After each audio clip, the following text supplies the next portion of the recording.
Hi there, welcome to the channel. My name's Neil and tonight I'm going to be looking at Votes for Women, a 1 to 4 player card-driven game in which players reenact the American women's suffrage movement of 1848 to 1920. The game is designed by Tory Brown and published by Fort Circle Games. The team at Fort Circle were responsible for Shores of Tripoli, which is one of my most favourite entry-level games of the last few years, so I do have quite high hopes for this particular game. I'm going to look at the components tonight, starting with a look at the box, which is another nice, big, chunky box. Very sturdy box indeed. Not sure what else to say about it, other than we've got this quite distinctive artwork on here with the states of the US and Lady Liberty there, I assume, with various people in the audience there. The box in my copy sadly has got slightly damaged in transit, but we can't really blame the publishers for the failings of a logistics firm. Okay, so on the back of the box then we do have the overview of the components. Tons of stuff in here which I'll go through a bit at a time shortly. But broadly speaking, the game starts in July 1848 to Seneca Falls, New York, and a reading of a Declaration of Sentiments has lit the spark in the fight for women's suffrage, and for 70 years this fight would touch every corner of the US, exposing the power and pitfalls of a social movement, with the aim, of course, to give women the right to vote in the United States. The game itself, as I mentioned, does play 1 to 4 players. It takes just over an hour to play and is recommended for ages 14 plus. Okay, inside this box is a lot of stuff, as you can probably see from that picture I showed you earlier in the back of the box, and we'll go through them all in a moment, but just very quickly, we have a bag full of dice. Nice. We also have a bag full of wooden components, and I'll go through those in turn as we go through the video. We have not 1 but 3 separate packs of cards, each of which I will also look at in a moment. We have a rule book, we have a historical supplement and designer's notes, which contains in addition a range of reproduced historical documents. We have a set of tokens, and then we have a mounted map of the United States. So what I'll do now is I'll take a look at each of those components in turn, get some of them out of the bag, and show you how things look inside this game. We have a variety of components in the game. Some are more standard, others are definitely custom to this game. There are cubes, 3 different colours, purple, orange and yellow, a whole bunch of each of them. Get rid of those, they're the standard components. Then we have a few bags of custom components, which are these 3 bags just here. And I've taken some of these pieces out and I'll show you them a bit more detail. We have these tick marks, and then also alongside those we have these crosses, and this represents the way each state has voted during the course of gameplay for the suffrage movement or against, as you might have realised from the ticks and crosses. In addition to that, we have some further custom wooden components. We have these meeples here in the representing the suffrage campaigners, and these are in 2 different colours. They perform the same function, I understand, but they are 2 different colours in the game itself.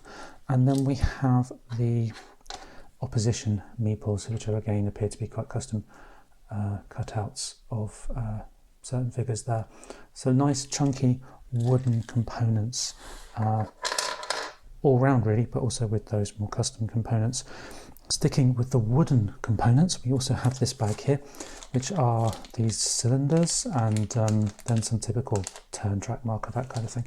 So those are also in this box as well. And then we have the dice, which are also custom, well, a mix of custom and standard. So we have a few sort of standard D6s, standard D8s in a variety of colours, both of them. And then we have also these black and sort of bluish grey dice, which are actually only numbered 1 through 4, but I believe they're actually something closer to maybe a 12 or so sided die in total. I'm not 100% sure what type of dice that is, but they only go up 1 to 4. So you have a whole bunch of different unique components in the game, stacks of wooden components, a whole bunch of dice. Okay, looks good so far to me, and very much in keeping with the design quality of that previous game that I mentioned, if you do own a copy of that. Before I go through those cards, we have this punch board, which is a very thick punch board, and these represent buttons that you use as a currency throughout the game. They are super thick, super easy to punch out, and really, really quite nice.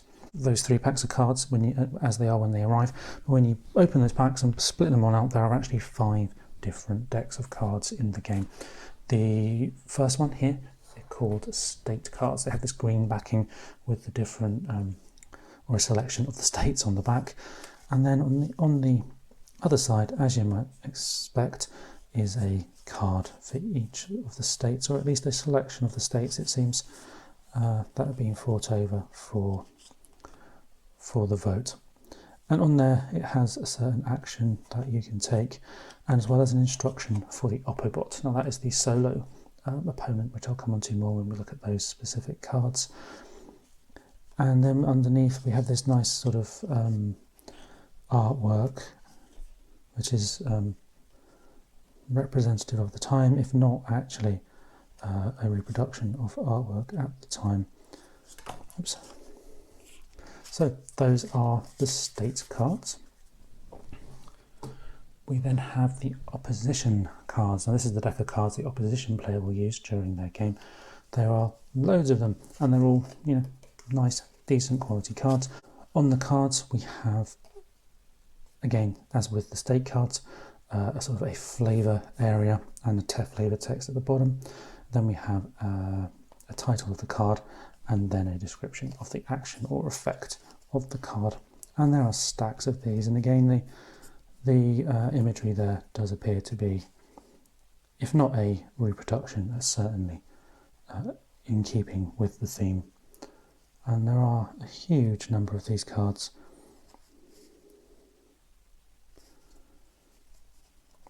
Okay, that is the opposition cards. Next up I'll show you the suffragist equivalent, and this is the other players' cards, and again stacks of cards with the same layout, but obviously tailored towards the other player. Really nice cards, nice evocative theming across all of these cards.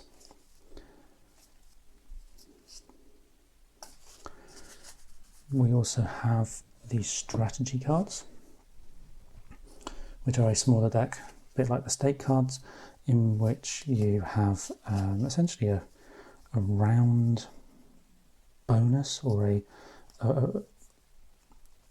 target that you can play or use during each turn.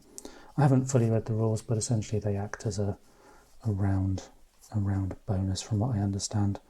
Not so much artwork on these, but we do still have that flavour text, and there are a fair variety of them, even though they are a smaller deck than the others. And finally, for when you're playing with a solo player, or cooperatively, I believe, we have the Oppobot, which is in grey, and this is the opposition side when you play solo as the suffragists, and really it just determines what the opponent will do during their turn. Stack of cards, the layout is very similar to everything else. I've not read the rules for the Oppobot, so I don't know how it works, but that is dedicated to that way of playing. Moving on to the rulebook. The rulebook is reasonably thin, actually.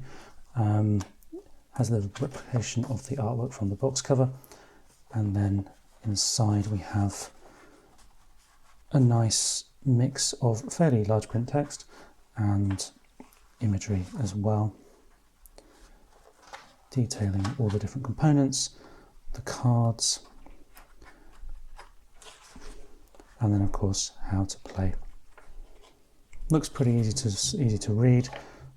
The layout and the format of this is exactly the same as the Shores for Tripoli game. If you've read that, it seems becoming the Fort Circle style, this type of layout, a mix of iconography and text. And then at the back of the book we have playing with 2 players against the Oppobot.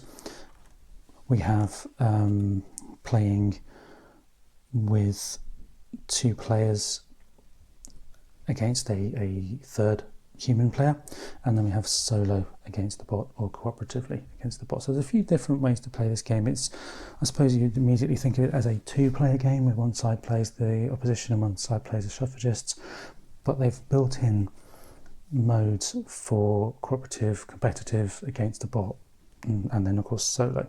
So it looks like there's a nice amount of scaling, it seems, for different player counts and different tastes.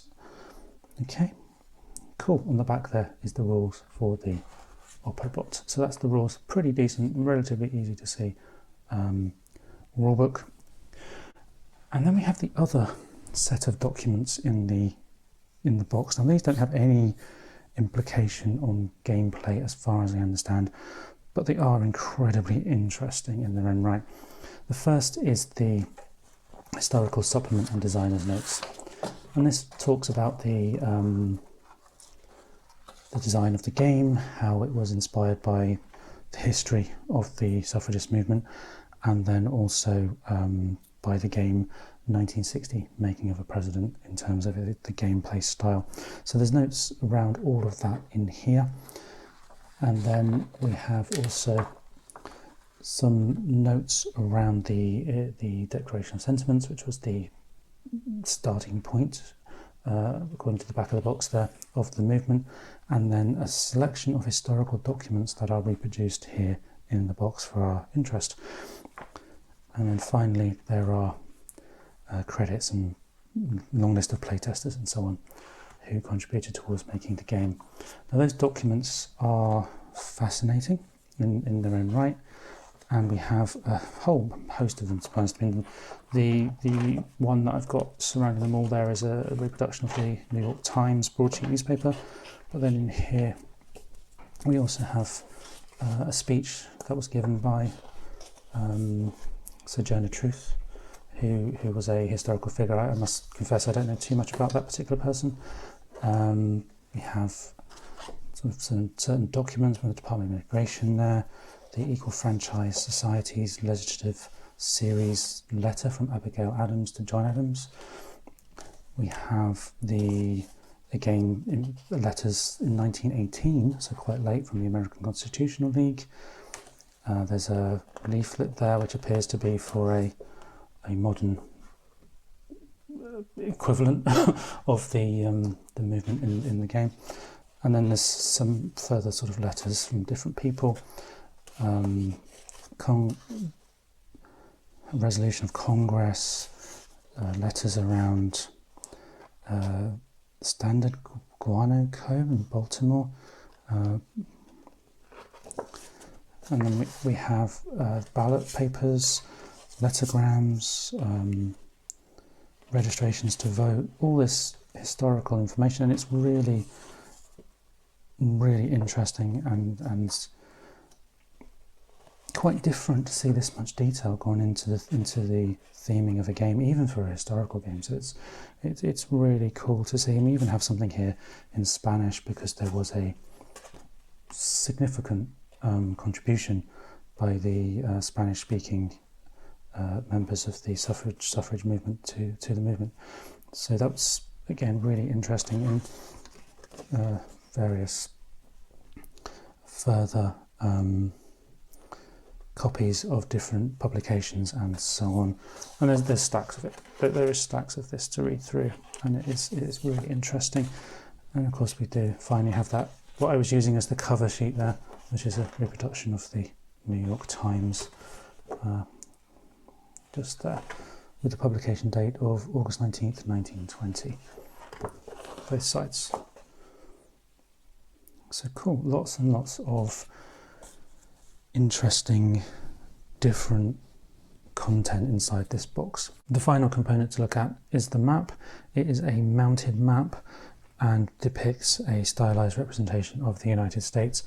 The states as they were in the late 1800s, early 1900s, are grouped together by colour and broadly by region. So you have the South, the Appalachians, Northeast, Midwest, Plains and the West.